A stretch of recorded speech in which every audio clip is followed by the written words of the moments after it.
Good morning, good afternoon, and good evening, folks. Welcome to another episode of the Marketing Your Practice podcast, the podcast where I get to simplify the marketing and the mindset so you, the chiropractor, can increase your income, your impact, and your enjoyment in practice too.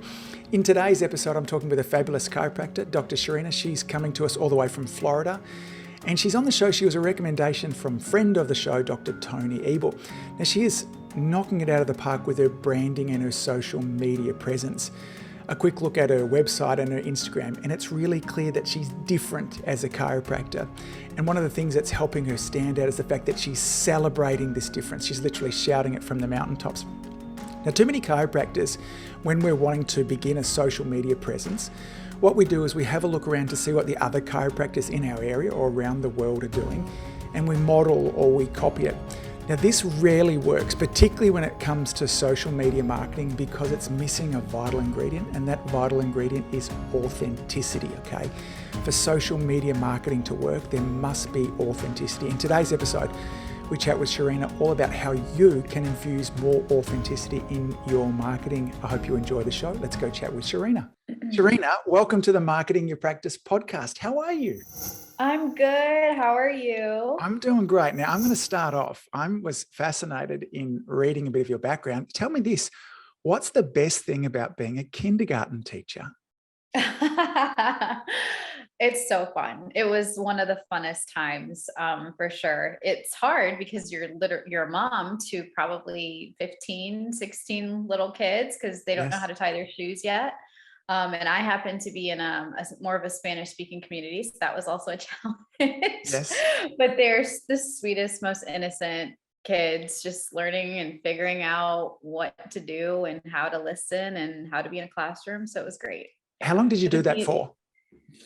Just about a year until I made the decision to go to chiro school. Yes.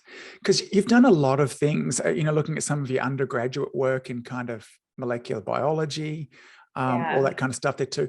Tell me a little bit more about the journey that led to you becoming a chiropractor. Yeah, so I was originally a pre-medical student. So my plan was to go to school, medical school, to be a pediatrician, specializing wherever in that realm. But I always knew I wanted to work with kids. And I finished my first degree and realized that I wasn't too set on what route I wanted to take or where I wanted to exactly be. So that's when I decided that I needed a little bit more time in school and decided to get a second bachelor's degree.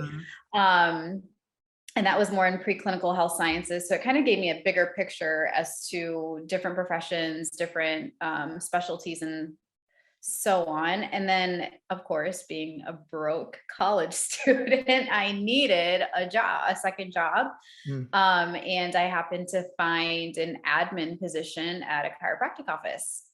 So that's how I ended up there. And it's so funny because I had no idea what chiropractic was. Was there an aha moment at that? Because you ended up, I would imagine, was it that practice there that you did some of the breath work and stuff and transitioned into that? Yeah, there's definitely an aha moment, but it wasn't until maybe like 3 or 4 months into the job when I was actually under care. So one of the benefits of being in that office was you get free chiropractic care. So I was like, great, let's try it. Let's see what's going on. Chiropractic is not something I would have ever sought out. Like I said, I had no idea what chiropractic was, but it was just the benefit of being an employee. So I got on the table and started experiencing miraculous things within my body, within myself. And I actually got on the table with 0 complaints. I didn't think I needed chiropractic care. I didn't think anything was wrong, health wise, but I started experiencing some amazing things and feeling really good about my body and who I was and just feeling the changes overall. So that's when I said, this is it. Because you went to Palmer is where you graduated from?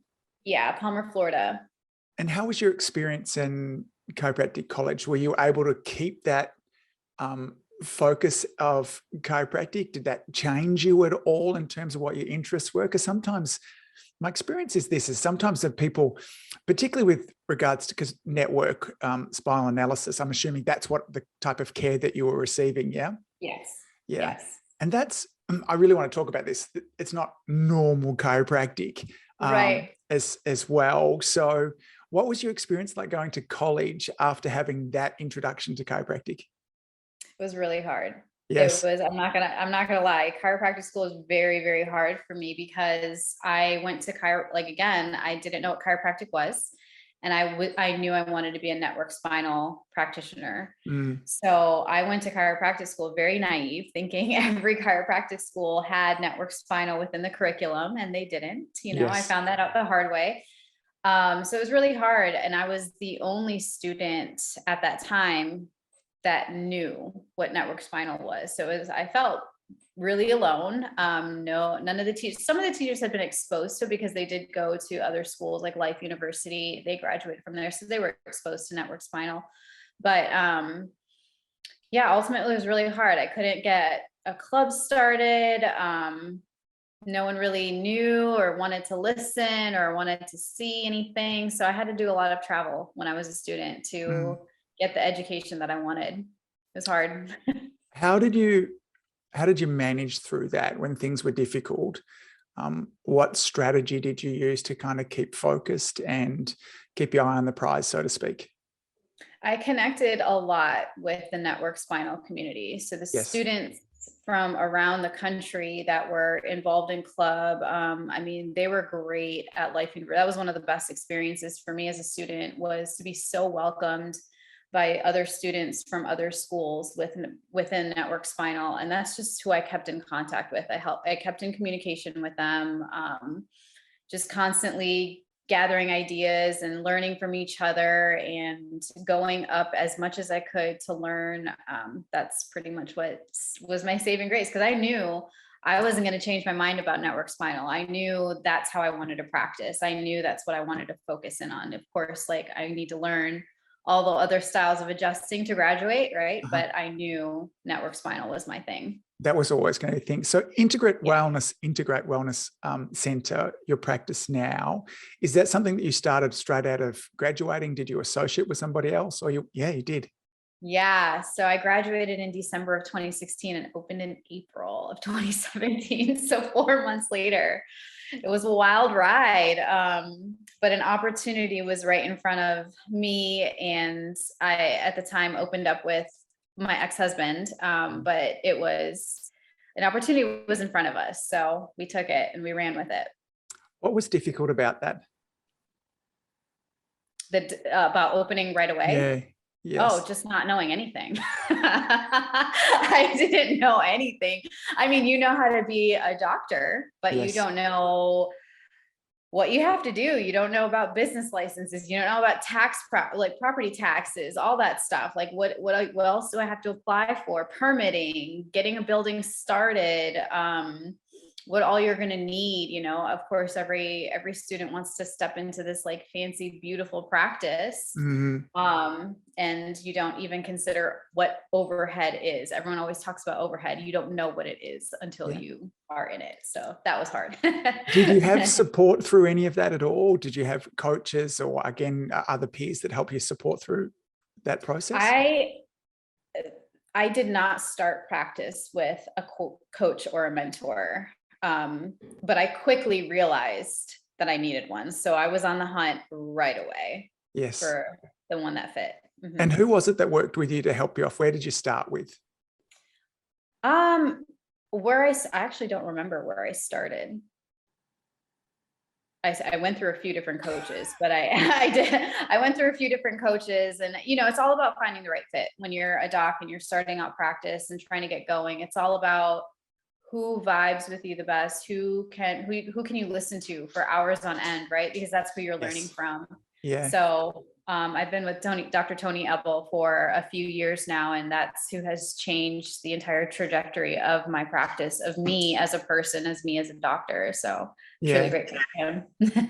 Tell me a little bit about that process, because I find it interesting, because sometimes people go, look, I tried coaching and it didn't work. Mm-hmm. What was it inside of you that went, I tried that coach and that didn't work, and so I'll keep on looking elsewhere? Why did you make that decision as opposed to just coming to the conclusion that coaching didn't work? Yeah. A lot of times the coaches out there, I think, are outdated. They may be focused in on, old school styles of marketing. And they're almost too focused on marketing to where they forget about all of the inside stuff when it comes to being a doctor in practice, to where it's all just techniques like go door to door, start doing screening events. And none of that really works these days, especially now during COVID, right? That's not going to work at all. Yeah. But that seemed to be more of what didn't work. And also, like, none of the coaches that I worked with knew what network spinal was. So that was a huge disconnect for me when, if one of my mentors doesn't know what I do, it's not really a relationship, it's not really a good relationship, a strong relationship there. I noticed this because when it was Tony who suggested that I chat with you as well, and I get to do a bit of a stalk around your website and social media and all those kind of things there too. And it's really obvious very quickly that you're different, that this is not what people would see as chiropractic from. Within moments, you know that this is somebody that sees families. The language you use is different. I want to talk about that in a moment there too, but there's this lovely brand theme that runs through everything as well. And I keep on coming back to different as well from, you refer to, it's not a waiting room or a reception, it's a gathering space. You have an entrainment loft as well. So tell me a little bit about that, because that doesn't happen by accident as well. So you've consciously gone through and worked about, here's who we want to be, here's who we want to show up as. So how did that all come about? I think in the network spinal world in general, most of us have an open room when it comes to in training or adjusting. And quite honestly, it's easier for the docs because network spinal does take time. Like, it's not a quick 5-minute adjustment. You are on the table for 15 to 20 minutes, but you're not being worked on for the entire duration of the 15 minutes. So it's nice for us to, when we work with the nervous system, make a contact, allow the body to process that contact, go to someone else, make a contact there, go back and see how the body has changed right then and there and what else I can do in that one visit. Other than that, I personally believe when you're in a room full with other individuals that want to heal, that are with that same mindset, it's just so much more powerful. You all know, everyone knows, like, if you step into a room with there's such positive, high, good energy, we call it energy rich, you're going to feel that versus, just being alone. Another thing that comes up lots that you talk about too is there's this real focus on it being a safe environment as well. What does that mean? And why is that something that is spoken about so often? Yeah. So safe environment, because network spinal tends to be very neuro-emotional, we call it. So when working with the nervous system, unwinding what we call bound tension within the spinal cord, emotions can be released. We all know that there's 3 major stressors in life: physical, chemical, and emotional. Network spinal happens to be I think one of the bigger techniques to focus in on that emotional stress.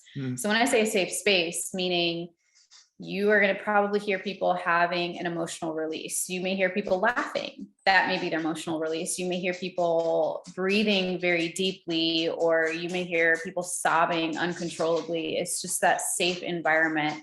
And for the most part, no one has ever felt uncomfortable. It may take a little bit of time to warm up to that, but no one has ever felt uncomfortable to where it's weird or it's awkward, so it's pretty incredible to see that. I've had people crying and laughing at the same time in one room. So it's pretty awesome. Yeah. It can be a beautiful environment there too. Yeah. Talk about the goal of your marketing and your messaging really being in around trust and connection. So why did you choose those 2 things? And then how do you go about developing trust and connection? What do you actually do? What's worked and what hasn't worked? So why did you choose trust and connection first of all? Trust. I don't know that I consciously talk about trust. Mm, I think that's just, I focus in on what I want my practice to be, and that's how I talk about it. And that develops that trust with people. mm. Um, I'm not too sure if that's what you're talking about when it comes to the way I communicate. Well, one of the things that you talked about there too, and sort of when I was asking the question around marketing, is that the goal of it really is connection in there as Mm-hmm. well. And then you use that word kind of trust afterwards. So Yeah. Okay. what do you mean by connection? Maybe that's a better way to look at it there too. When you're saying, look, I'm trying to create connection with my social media, with my marketing. Right. And particularly when we kind of look at that compared to some of the old school stuff, which might be a spinal screening or knocking door to door or a dinner with a doc type sort of stuff like that as well. What's different about what you're trying to achieve, and how do you go about that? Yeah. I think we can all agree that like principled chiropractors can talk for days about what we do and what we Yes. know about the body, and a whole bunch of fluff. And Tony will tell you, he gets super nerdy when it comes to the science behind it all. We all know that, and we love talking about that, but no one will process that right in front of you. So Yes. that's when I take it to social media. I actually take all of like the extra fluff that we love talking about and putting that into posts, and people love it. They love reading about that, and they'll take it in like little bits and pieces, which is perfect for me because that means that's multiple posts there. And Mm. I think that's the best way that we communicate and connect with our audience. I mean, we've had people that have been following us for years before they even come in because they Mm. really want to gain and understand we know what we're talking about, and we just build off of that. So it's literally the science and everything behind chiropractic that we like to talk about on social media. Yes. Now you do looking, and I'll make sure that in our show notes there, I'll have links so people can go and have a look at Scherina's Instagram there too. There's a mixture between kind of videos and lots of image posts and stuff like that too. So who decides? Is this all done from you? Do you have support from your staff? My staff helps take pictures. It's mostly me, and Dr. Casey helps out a lot too with coming up with, like we get nerdy when it comes to talking about the science and stuff. Yes. But yeah, it's mostly the docs. Just it's pretty much table talk, you Yes. know? Yeah. So yeah, it's us. I don't have help. And how do you feel about your marketing? Is it something that you enjoy doing? Is it just one of those things that needs to be done? What's your take on it all? I actually enjoy it. I really do. As being a single mom, it's hard because Yeah. it's a lot of time on social media, and I get that. But I also have a hard time letting go and giving that task to someone else, because I really want, like you said, that connection part with my audience of being my authentic self is really important to me. Mm. I hear it every single day. People walk into the office and they say, I feel like I already know you Mm. because of reading your posts and reading about you. And on my personal Instagram, that's more about like me. Mm. But when people say that, that's exactly what I want, Yeah. So I have a hard time giving that task to anyone else, although I do know it can help, but yeah, Yeah. I actually love it. And it shows too. There is, I often talk about the goal of our marketing is really to have more people in our community know, like, and trust us. And the more people that do that, the busier and more effortless our practice will be. And it's interesting because we can sometimes head one of two different ways. Sometimes docs get hardcore nerdy and share lots of content in terms of just the science, which is really great because it does, in some ways, it does build a level of competence. But we forget that more now than ever, when we're choosing a healthcare practitioner, we actually don't want to choose a boss. We want to choose a partner. And particularly, I think that's how you show up really beautifully. And in order for me to choose you as a partner in my health journey, I have to know who you are. I want to know, sometimes to some extent, kind of warts and all, are your challenges the same as me? Can I trust you? Are you relatable as well? And your content does a really great job of bridging between both of those. Is one of the things I really loved also. And then, because along with it too, you have this fabulous team that seem to be just as engaged as you are. I watched your welcome video on your website too, which is a hoot. It's so well done there as well. And the very end frame of it, where you guys all wave goodbye, the smile that came up on my face and the connection I felt immediately was like, oh, that's a place I could go to. Like that, Yeah. Your idea of wanting to feel safe and connected, and that this, for the right person, this is not going to be a place that you're going to want to go with, hey man, I want my neck cracked. I want the next person to pop my back. So it's as attractive as it is for the family wanting wellness, it's just as repulsive for that. And I mean that in the nicest way. It's just as repulsive for that person that wants, hey man, I want my neck cracked as well. Tell me a little bit about the journey that led towards you creating that welcome video, and how long did that take, and who helped you out with all of that? Yeah. It took a long time to find someone. But we landed on a friend within the community she's got the same lifestyle, wants and needs that, we do. So it worked out great where she helped us. Her name is Kayla O'Brien. She's got her own media center here in Orlando. But yeah, she helped us put it together. And a big part of that was getting the team to be exactly how I pictured a team, a health and wellness team, to come together to do that. Yeah. So what's interesting, just for our listeners there too, is that this video was not all about Scherina at all. Like, so Scherina kind of welcomes you into the video, and then she very quickly hands over to her front desk person, who is just wonderful. She loves the camera and so confident as well. So she steals the show, and then passes on to one of your massage therapists there as well, and then kind of finishes off with you also. What was the feel that you wanted to create with that video? Like, before kind of even starting off, when you were giving some feedback to the person that was working with you, what was the goal of it? Yeah, I mean, the main goal of that whole video was, you want people to walk in feeling like they're at home. Yes. Feeling like they know that they know where the office is, they know where the front desk is. Although I will say I do need to redo my video because I had a renovation done.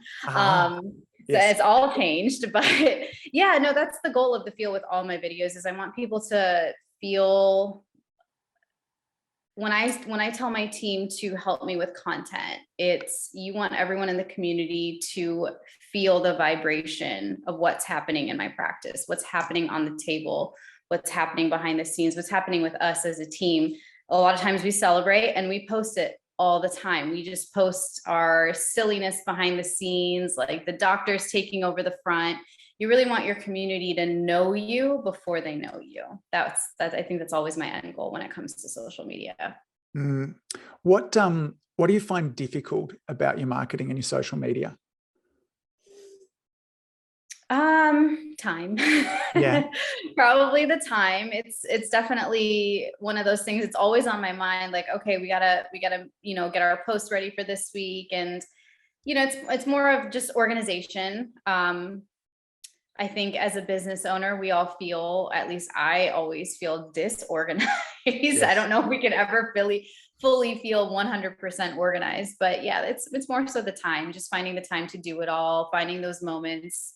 Of course, like I said, I'm a single mom, so finding the moments in between, and when my son goes to bed, that's when I'm up doing all of this stuff and writing all the stuff. So yeah, that's the time. What is your investment time-wise per week, if you had to think about it? Now that I have a really good hang of it, and like I said, Dr. Casey, my associate, she does help quite a bit. I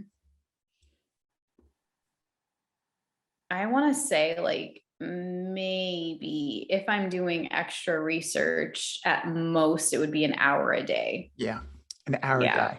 Yeah. And so is that 7 days a week, 5 days a week? Oh, 5. Yeah. So about 5 hours a week. Do you, along with your social media, do you email your patients? Do you have a relationship with them via email as well? No. No, I'm not good with newsletters. It's on the to-do list. Yes. No, I don't. The only other thing I do have is our blog on my website. So Yes. I'll transfer a lot of our really like nerdy posts that we get into the science. I'll transfer that over to our blog. But that's about it. Yeah. Other than that, it's straight Instagram. That's all I do. Yeah. And you are adding some of your videos up, the videos that you make up onto YouTube as well. When that, yeah. A little bit. I haven't kept up that well with that, but yeah, no, we actually, we are just now connected with another photographer, videographer duo that we're going to get started back with that again soon. Yeah. Yeah. It's interesting as I was looking through them, and I don't know if you've noticed this too, the videos where that have network spinal analysis or network in the title of them, and or are showing that, they're the ones that have 1, 2, 3, 4, 5, 6,000 views, versus those that don't, have a lot less than that. Something very interesting to look at from a small kind of sample there. But as I was looking through and think, that's interesting. And it might be, be something worth going, okay, I'm going to see if I can kind of own this space a little bit more. Clearly that's people that are looking for that. Was my little marketing mind noticed that kind of straight away there too. So I'm interested more in terms of, because this idea of you really diving deep into we're different and really trying to draw a line in the sand with regards to that too. How do you meet the intersection between somebody wanting to come and see you because of a symptom that might be problems with a cranky baby, or it might be I'm having difficulty getting pregnant, or it might be I'm uncomfortable during my pregnancy, and then a bigger picture to what network is as well. So how do you kind of join those together without feeling like a bait and switch, and making sure that you're kind of staying in communication integrity? I keep it very consistent when it comes to education in the office, whether they are coming in for a symptom or whether they're coming in for a life transition or just overall well-being. I keep it all focused in on the nervous system, because at the end of the day, that's what we're all doing. So I really hone in on what's going on with the nervous system, why we're focusing in there, what is bound tension, and what network spinal is really doing when it comes to working with the nervous system. I don't really talk more about like the energetic side of network spinal, even though everything we do, there's energy, but totally. I don't really go into all of that when it comes to anyone getting under care. Honestly, I just feel like people aren't going to relate as much to energetics more than they will the nervous system. And like I said, at the end of the day, I'm working with the nervous system all day. Yes. So, yeah. So that's the bridge in terms of what you're talking about there, is all around nervous system, and then the relationship between that and then how somebody's presenting or wherever they want to kind of go as well. Yeah. In terms of going forwards, because the practice is obviously getting more and more established now, and there's been multiple levels of renovation and associates in there. What are your plans going forwards? You said that you've got a bit of a video team who might be able to help out with some things also. What's on your dream list for 2022? Oh, I want to be a bigger name, we always want to grow, but more so I have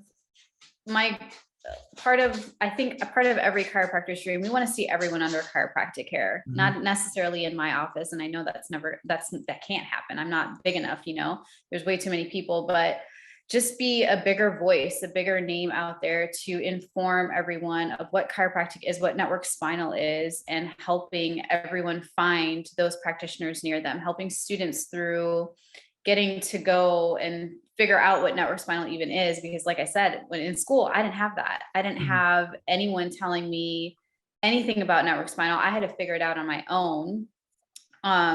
So just being that voice and being that recognized face behind it to where I can help students, everyone, practitioners, even. There's a lot of doctors that are reaching out to me too about network spinal. So just want to be that person. What do you want to be known for, Dr. Scherina? Like, what is it, if you could kind of wave a wand and the world or wherever, what would you like to be known for?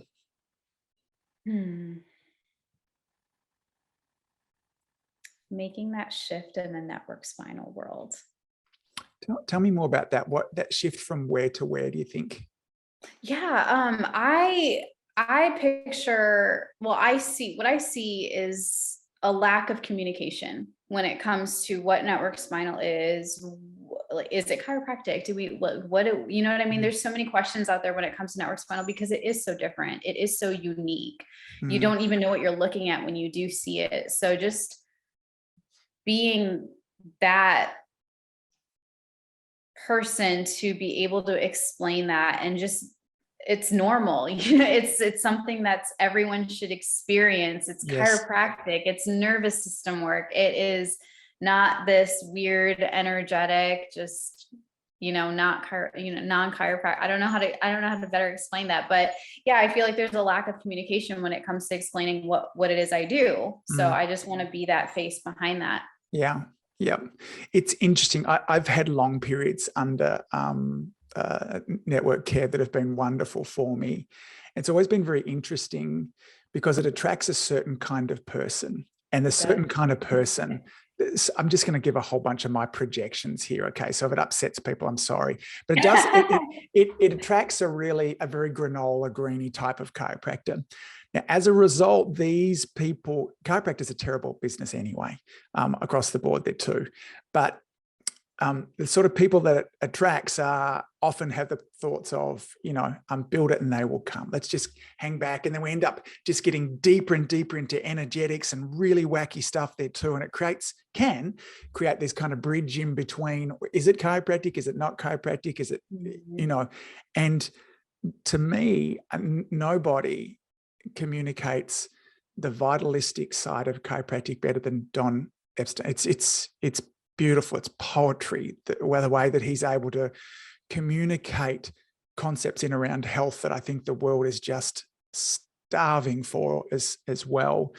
The challenge has been, and when you have chiropractors that have a bigger vision for it and want to learn not only to practice it, but how to communicate it and deliver it to the world too, it's really exciting. And I think too, when we kind of study any form of marketing, two of the most powerful words in marketing are new and different. And yet when most chiropractors come to town, they go, what are the other chiropractors doing? And what are they charging? And what hours do they work? And what do their practice looks like? And how do I kind of slide in the middle of them? And that's what has us be invisible. That's what's really lovely about looking at your practice website, adhering what you do, and looking back through your social media and things there too, is it's very clearly different, and it will be new to a lot of people too. And I'm sure that's part of why you're having the success that you're having now, and we continue to have that success if you just kind of double down on it, and share more of what's going forwards as well. What are some of your strategies? How are you thinking about how are you going to kind of actualize this idea of bringing more of this to the world? At the end of the day, my mantra is being my authentic self. Yes. And, practicing and doing what I love. Tony does a really good job of allowing you and encouraging you to be your authentic self when you're within the PX community. And it just, the fact that I have an associate doctor that isn't a network spinal doctor, that's very weird to the network community. They don't understand it, but at the end of the day, we're both focusing in on the nervous system. We're doing what we love to do and how we love to do it the best way we know how. And we're not focused in on technique. We're not focused in on how we're focused in on like what those children need, what the babies need. That's, at the end of the day, that is our goal. And when it comes to tonal versus not tonal chiropractic, or what we're doing, it to us, it's so easy to say, like, we don't really focus in on that when everyone else is, oh, that's different, that's weird, that's unique. But yeah, it's working. It's amazing to see the results that we see. But yeah, at the end of the day, we're just focusing on being authentic to who we are, really focusing in on the nervous system. Just at the end of the day, that's what we focus in on. There'll be some listeners out there, young and old, that will have a yearning inside of them to practice different from how they're practicing at the moment. And maybe that might be NSA, who knows what it might be. But there's a part of them that's saying, look, the world will never accept this. And so I need to compromise and give them what they want. What would you say to that person? Ooh. Nothing was accepted at one point in time, right? Chiropractic in general wasn't accepted at one point in time.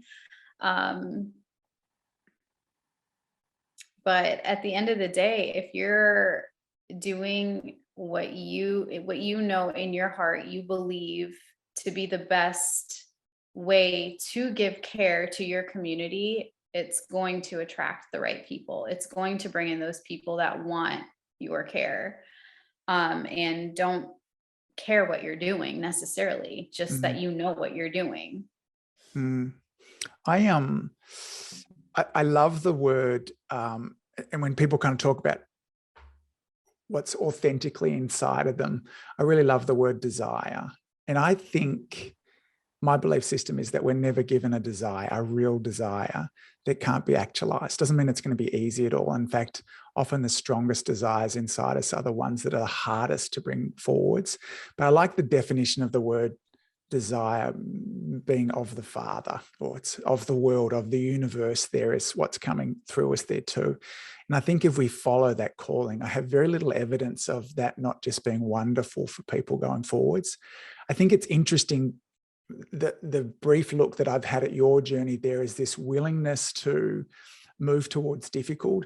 To, originally, like, I'm going to become a pediatrician, and that was the path that would have made sense to go down. And then you pivoted, and then you jumped into chiropractic. But not only that, you jumped into an area of chiropractic that's very difficult to communicate. It's new, it's different, it's not what we're known for. And you went to a college where that was kind of invisible as well. And then from there, you went, let me make it even more difficult for myself. Let me start my practice straight from scratch and have a baby and be a single mum through it as well. As we kind of bring things in together, I'd really like to know this. What is it about you that's good at coping in difficult situations and being good with change? Where did that come from? What is the inner dialogue that allows you to be able to work through those things? I have no idea. That's a great question. I feel like my life has always been this roller coaster of challenges. But you just do it. It's not even a second thought when it comes to doing what you want to do and doing what you're good at and doing ultimately what I connect with. So that was the major switch from medical school to chiropractic school. I wasn't connecting there. I wasn't connecting to what a medical doctor was doing versus what a chiropractor was doing, and working with their hands and just seeing adjustments and entrainments. And it's more about feeling that connection inside and just going with it. Yeah. Such a great theme of connection through all of this. Scherina, thank you so much for chatting with us today. The world is a better place and will continue to be a better place if you are able to step into that incredibly lofty dream as well. So if our listeners want to check out a little bit more of you, or maybe even connect with you as well, what's the best way for them to do that? Yeah, Instagram, of course. You can hit me up on my personal, Dr. Scherina, or IWC Family Chiropractic, or head out to our website, integratewellnesscenter.com. Yeah, I'm going to encourage all of our listeners to do that. Watch the little welcome video. It's a perfect mix of kind of connection that you would want to have, and why video is such a powerful tool. You will feel like you know Scherina and her team after that, as you will when you work your way through all of her Instagram as well. Scherina, thank you so much for all that you continue to do. I look forward to watching it grow and develop and bloom as well. Have a beautiful evening. Thank you. You too. Right. If you've enjoyed listening to this podcast, you have to come and check out my Community Influencer program. It's my monthly coaching program where we take all this material and I'll work with you to help you apply it, implement it, and systemize it. The Community Influencer Group Coaching Program is designed to help you increase your practice income, impact, and enjoyment. join me over at anguspyke.com/join. That's anguspyke.com/join. I'd love to see you there.